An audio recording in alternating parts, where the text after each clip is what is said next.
दोस्तों, तो मैं आज आपको बहुत ही मज़ेदार कहानी सुनाने जा रहा हूँ। आप इस कहानी को लास्ट तक देखिएगा, आपको बहुत मज़ा आने वाला है। तो ये कहानी स्टार्ट होती है, बहुत पुराने समय की बात है। नदी के किनारे एक गांव था। उस गांव के लोग बहुत ही हंसी खुशी से अपना जीवन गुजार रहे थे। वहाँ के लोग आपस में मिलजुल कर रहा करते थे, लेकिन उनको एक ही चीज का डर हमेशा रहता था कि उनके इस खुशहाल गांव पर उस नदी के कारण बाढ़ ना आ जाए। और गांव के लोगों ने नदी पर बांध बनाने के लिए सरकार से, गवर्नमेंट से अपील की थी, परंतु वहां की सरकार ने इस बात पर ध्यान नहीं दिया। और यही चिंता उनको हमेशा सताए रहती थी कि कहीं उनके गांव पर बाढ़ ना आ जाए। और वो हमेशा अपने गांव को सुरक्षित रखने के लिए भगवान से प्रार्थना किया करते थे। लेकिन एक बार भगवान ने उनकी इस प्रार्थना को अनदेखा कर दिया और भारी बारिश के कारण उस गांव में बाढ़ आ गई। जैसे तैसे करके गांव के लोग अपने आप को बचाते हैं, लेकिन उस गांव के 3 लड़के उस नदी में बाढ़ में बह जाते हैं और वो जाके एक जंगल में फंस जाते हैं। वो जंगल बहुत ही घना रहता है, बहुत ही डरावना रहता है। वो जो 3 लड़के फंसते हैं, उन तीनों लड़कों का नाम सोनू, मोटू और शिवा रहता है। जिसमें से शिवा बहुत ही चालाक रहता है। मोटू और सोनू भी चालाक रहते हैं, लेकिन वो शिवा की तुलना में कम चालाक रहते हैं। तो जंगल में बहुत देर तक फंसे रहने के कारण उनको भूख लगती है और वे तीनों इधर उधर खाने की तलाश में निकल पड़ते हैं। तभी मोटू को एक पेड़ में फल लगे हुए दिखाई पड़ते हैं। उसमें से वह फल तोड़कर अपने दोस्तों सोनू और शिवा के पास ले आता है। लेकिन जैसे ही मोटू उस फल को खाने की कोशिश करता है, शिवा उसे मना कर देता है और सबसे पहले वह उस फल को एक पक्षी को खिलाता है। तो जैसे ही वह उस फल को पक्षी को खिलाते हैं, वो पक्षी वहीं मर जाता है, जिससे वे तीनों समझ जाते हैं कि वह फल जहरीला था। बहुत मेहनत करने के बाद जंगल में उनको एक और फल का पेड़ दिखाई देता है। इस बार फिर से वह उस फल को एक पक्षी को और एक खरगोश को खिलाते हैं। तो जैसे ही उस फल को उस पक्षी और खरगोश को खिलाते हैं, तो वो देखते हैं कि वो दोनों पक्षी और खरगोश खुशी से उस जगह से भाग जाते हैं। तो जिससे उन तीनों को, सोनू, शिवा और मोटू को ये बात पता चल जाती है कि लग रहा है कि ये फल मीठा है और खाने में स्वादिष्ट होगा। तो वे तीनों बड़े ही चाव से, बड़े ही टेस्ट लेकर उस स्वादिष्ट फल को खाते हैं, जिससे उनकी भूख थोड़ा कम होती है। और ये फल खाने के बाद वो तीनों विश्राम करने की सोचते हैं। इसके बाद उनको जंगल में एक जगह दिखाई पड़ती है। उस जगह पे वे तीनों रात गुजारते हैं। तो जैसा कि दोस्तों आप देख रहे हैं कि जंगल में उन्हें किन किन कठिनाइयों का सामना करना पड़ रहा है। जैसा कि उन्हें प्यास लग रही है, उन्हें भूख लग रही है, या तो रात को जंगल में उन्हें कोई भी जानवर खा सकता है, उन्हें कुछ भी हो सकता है। तो इन सब कठिनाइयों का सामना करते हुए कहीं ना कहीं उनके दिमाग में ये बात ज़रूर आती है कि हाँ, काश अगर ये बाढ़ ना आती तो हम लोग इस जंगल में इन सब कठिनाइयों का सामना ना कर रहे होते। तो जंगल में कठिनाइयों का सामना कर रहे हैं वो लोग, और ये कठिनाइयाँ कहाँ से क्रिएट हुई। तो आप लोग समझ गए होंगे कि गवर्नमेंट ने उनकी इस अपील पे ध्यान नहीं दिया था। अगर काश गवर्नमेंट ने उनकी अपील पे ध्यान दिया होता, नदी पे बांध बनाया होता, तो आज ये सब ऐसा ना होता। तो यही सब बातें वे तीनों आपस में सोचते रहते हैं और जंगल में उसी जगह पे विश्राम करते हैं। सुबह होने के बाद वे तीनों उस जंगल में आगे बढ़ते हैं। तो जब वे लोग सुबह उठते हैं तो उस घने जंगल में आगे बढ़ते हैं, और जैसे जैसे वे लोग आगे बढ़ते हैं जंगल और डरावना होता चला जाता है, जंगल बहुत ही घना होता चला जाता है। तभी जंगल में सोनू को एक शेर दिखाई देता है।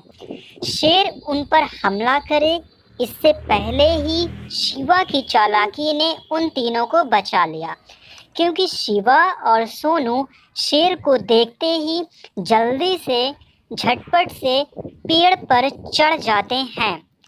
लेकिन मोटू मोटा होने के कारण पेड़ पर नहीं चढ़ पाता है। तभी सोनू और शिवा बहुत ही मेहनत के बाद बड़ी मुश्किल से मोटू को पेड़ पर चढ़ाते हैं, और जैसे ही मोटू पेड़ पर चढ़ जाता है शेर उनके करीब आ जाता है।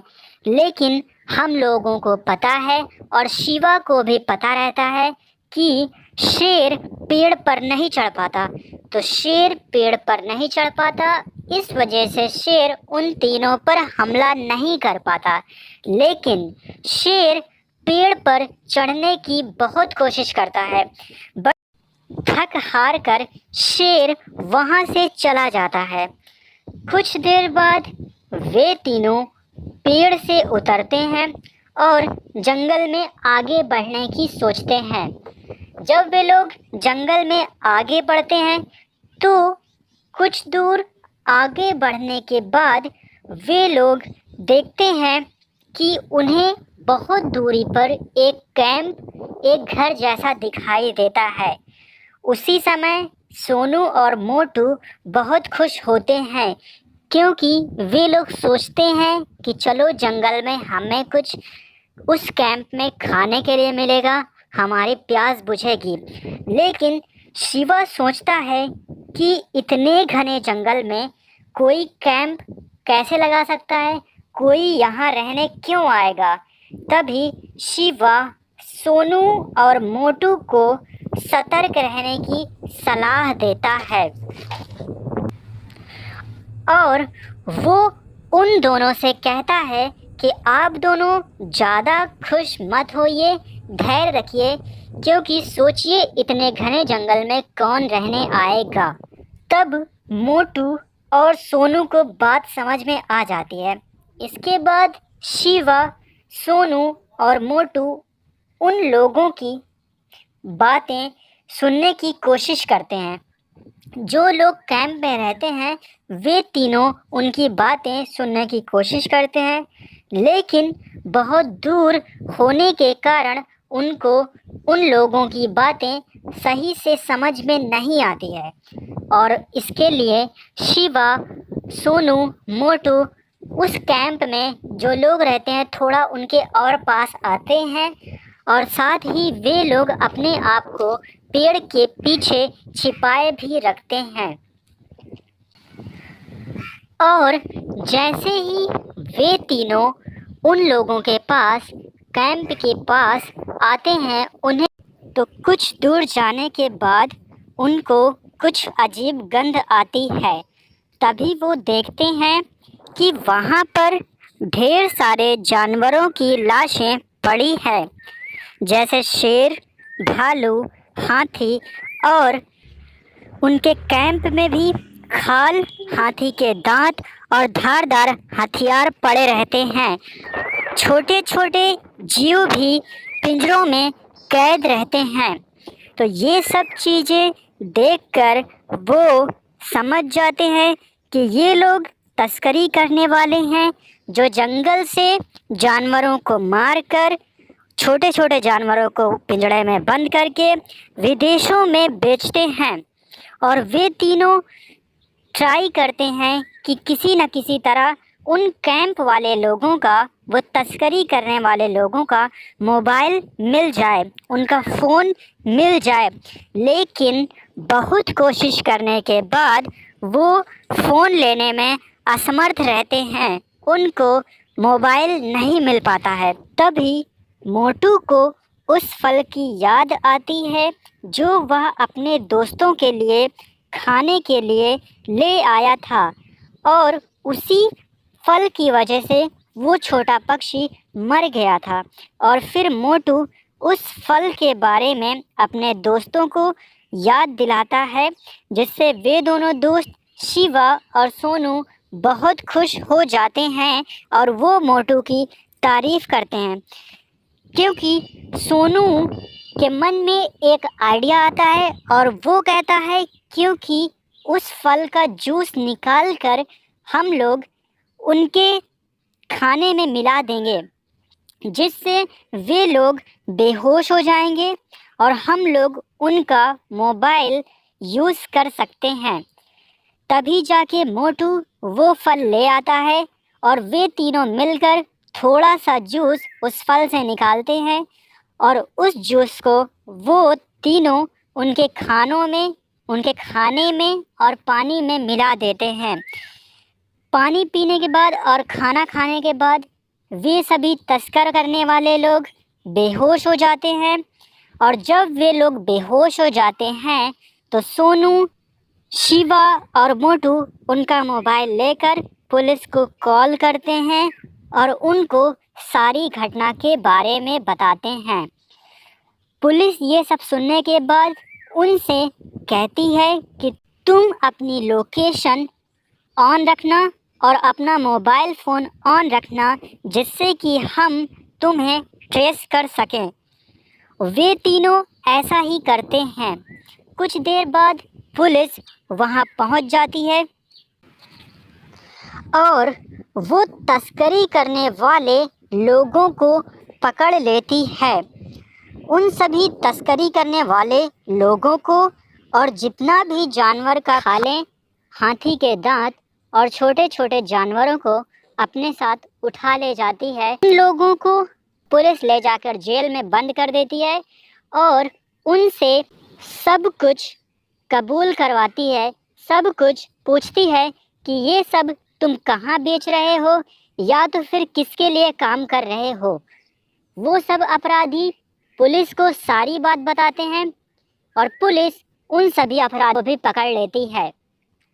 ऐसा करने के बाद पुलिस वाले गवर्नमेंट को इस बात की खबर देते हैं, जिससे गवर्नमेंट इतनी बड़ी सफलता के लिए बहुत खुश होती है और साथ में उन तीनों लड़कों सोनू, शिवा और मोटू को सम्मानित करने की सोचती है। तभी एक डेट रखी जाती है और उस डेट को वो तीनों को सम्मान दिया जाता है और साथ में उनको इनाम दिया जाता है। लेकिन सोनू, शिवा और मोटू कहते हैं कि हमें इनाम में कुछ नहीं चाहिए, बल्कि हमारे गांव का ध्यान रखा जाए और हमारे गांव में जो नदी है जिसकी वजह से बाढ़ आई थी उस पे आप लोग डैम बनाइए, बांध बनाइए, जिससे हमारा गांव बच सके और कुछ नहीं। गवर्नमेंट छोटे बच्चों की ये सब बातें सुनकर बहुत खुश होती है और उनसे नदी में बांध बनवाने का वादा करती है। कुछ दिनों बाद नदी में बांध बनकर तैयार हो जाता है और ये सब चीज़ देखकर उनके गांव वाले बहुत खुश होते हैं और वो उनके गांव वाले मोटू, सोनू और शिवा की प्रशंसा कर रहे हैं और इस तरह से पूरा गांव हंसी खुशी से रहने लगता है।